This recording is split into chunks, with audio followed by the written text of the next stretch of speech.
as Frank mentioned, I was kind of recently of Oracle, and before that, Sun for about 9 years. And I started in the Solaris kernel group, working on dtrace, a little bit on ZFS, zones, some of that stuff. Then went over to start the Fishworks group with guys like Brian Cantrell, Mike Shapiro, Bill Moore, who's speaking tomorrow.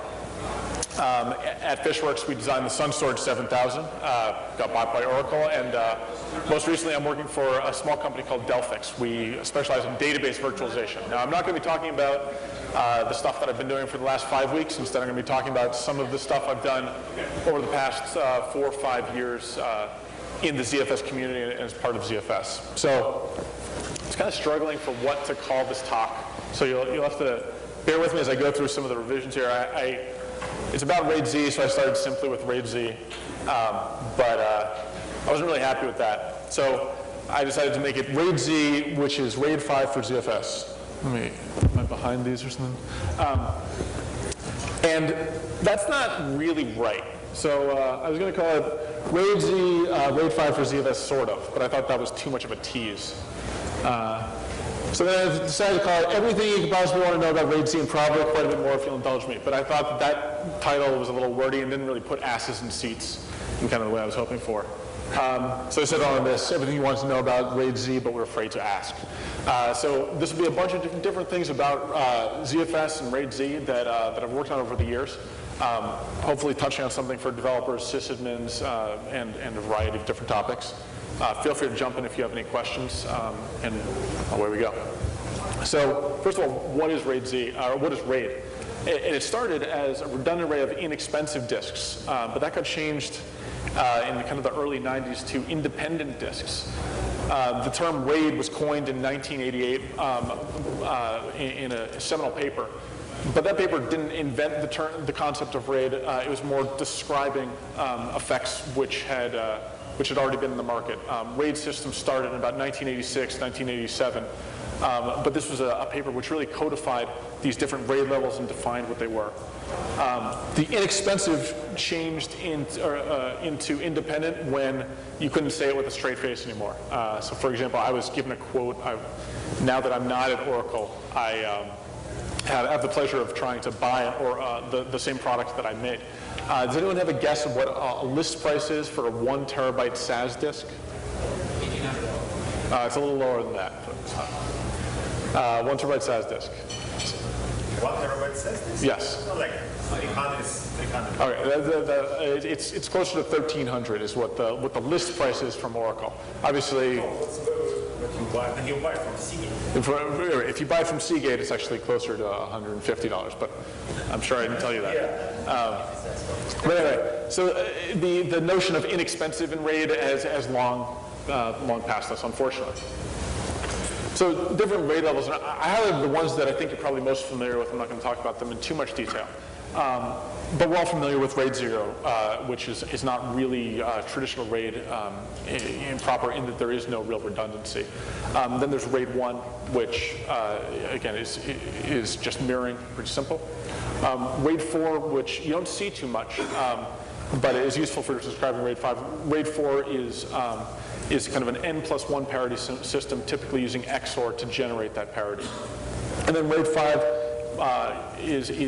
kind of builds on RAID 4 in that it distributes that parity among different disks. That's to avoid hot spotting. That is to increase the performance that you get out of the RAID system. RAID 6 is definitely the state of the art, or the kind of most ubiquitous form of RAID that you'll see. Double parity RAID, same notion as RAID 5. And then you see a lot of variants thereof. Even odd, which is IBM's take on it. RAID DP from NetApp. A lot of different implementations, but the same basic idea. So here are some of the RAID levels that you may be less familiar with, because they're kind of goofy, and or at least some of them, and don't necessarily really apply to things that we're doing. And really, again, we're descriptive of systems that existed in the late 80s to fit into this pantheon of different RAID levels. So RAID 2 is DRAM style ECC. So that is to say, we take a block and then distribute that block among disks. And for every K disks that you have, you need log K disks in order to have sufficient ECC parity, or pardon me, ECC protection. It also is very constrained the number of disks that you have. You can't have kind of an arbitrary K. It needs to be kind of a fixed.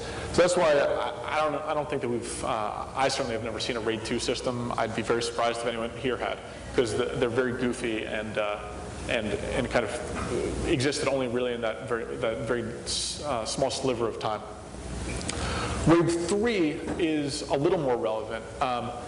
RAID 3, we take a block of data, we chop it up, and then throw a little bit of that into a stripe on a bunch of different disks. This is distinct from RAID 4, where we take a bunch of disparate blocks and then put them together into a RAID stripe. So it's kind of whether you take the deck and kind of divide it into chunks, or whether you shuffle it out among the different disks.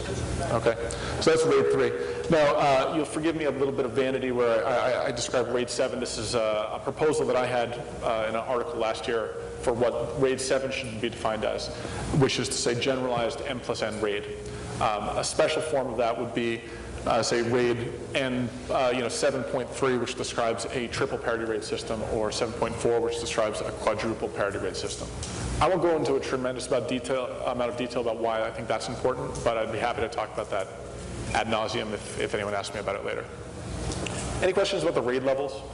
All right, pretty familiar. I think there's RAID 10 and RAID 01 and those kinds of goofy RAID levels, but I think those kind of exist as marketing entities really beyond the pantheon of RAID levels. All right, so now why RAIDz? So Jeff Bonwick and Matt Aaron started ZFS back in 2001. And Jeff invented the notion of RAIDz. And the reason he needed to do this is because software RAID, frankly, sucked until that time. There's a phenomenon known as the RAID5 write hole, which is as follows. So what we have with RAID is a stripe of, say, n disks or n plus 1 disks, and there's data sitting on each of those protected by a shared parity component.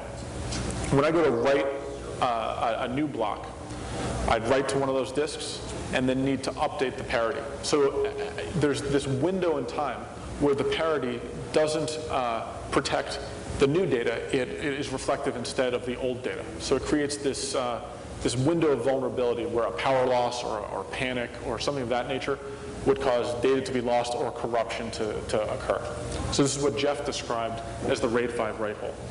So software RAID systems had always kind of worked around this in a variety of ways, but none of them was particularly elegant. And that's why hardware RAID5 was and is really the only way to do RAID5 properly. Just because it's hard to avoid this window of vulnerability in a high performance way. So typically, when you buy a RAID card from LSI or Adaptec or whomever, it has a small amount of NVDRAM. So in a very, NVDRAM obviously has response times much quicker than disk drives. So what would happen is a RAID system would write that block temporarily to the NVDRAM, then do the updates, and if a power loss occurred, be able to reconstruct that activity after you become powered back on. So that was hardware RAID. Software RAID was either one of two things, either very slow or very dangerous, or both. It's basically impossible to build a true RAID5 system without some sort of specialized hardware to make that fast. ZFS, on the other hand, is designed from first principles to be agnostic of expensive, complicated hardware. The goal was to bring that inexpensive part back that RAID promised so long ago. So again, ZFS was designed to not require NVDRAM or expensive disks, but really make enterprise quality out of components which were commodities. So when Jeff designed RAIDz, he designed it so that there were no in-place modifications. We never have an instance in ZFS or in the RAIDz implementation within ZFS where we're modifying data in place. That's different than, say, UFS or a bunch of other file systems or other RAID schemes. So every time that ZFS is writing, it's writing new data to a new location. It's also writing a full stripe. That is to say, we never will we'll do a part of a stripe which then has to be updated with parity, which protects a different part of the stripe. And the way we're able to do this is by varying the width of the stripes. If you want to write 8K, then we have a stripe width that is wide enough to accommodate that. If you want to write 512 bytes, then we only have a stripe which is wide enough to accommodate that. In ZFS, there are 3 flavors. When ZFS first came out in 2005, Jeff included the single parity version, which is most like RAID5. I wrote the double parity version as part of my work in Fishworks. We knew that when we're bringing a storage product to the market, double parity RAID was going to be par for the course, so something that we needed to include. And then more recently added triple parity RAID, RAID 7.3, if you'll permit me. But so RAIDz is great, or whatever, and this kind of ends the good news part of the talk. From here on out, it's kind of bad news. So there's some quirks. You know, there's no such thing as this free lunch. There's some quirks to ZFS. So let me describe a little bit about the way. Let me just go back here. So they're in the categories of how we account for space, how we lay stuff out on disk. Skipping sectors versus performance. I'll describe in more detail what that means. Resilvering is quite tricky. And then finally random IOPS, which is perhaps the most scary of them all. So on the right here, we have a grid, and that grid represents a collection of disks. Each column represents a single disk, and each row represents effectively the same sector in each of those disks laid next to each other. So this is describing kind of a cartoon describing how we have different writes hit the disk. So if we want to write these 12 sectors worth of data to the disk, we lay them out in this way: parity first, and then the rest of the data. And then this yellow chunk similarly, and this orangey red chunk similarly. So this is kind of a straw man for how we might lay out the data. Now let's say we take this Tetris piece and we free it. So now that's represented by those cells now being white on the right side. And now let's say we take these 5 new sectors and we write them over there.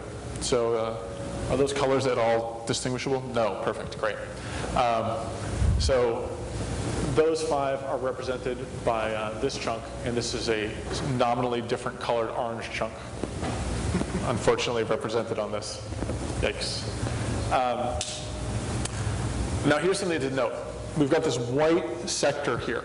It's exactly one sector contiguous. The sector is free. That means it's unallocated. We don't have useful data in there. But it can't be used. The smallest amount of data that we can stick into a RAIDz, a single parity RAID configuration, is going to be 2 sectors, one for the data and one for the parity. If we only have one, we can't make use of it, and we always need contiguous data. So this is a problem that Jeff and Bill Moore identified pretty early on. So they had a proposal.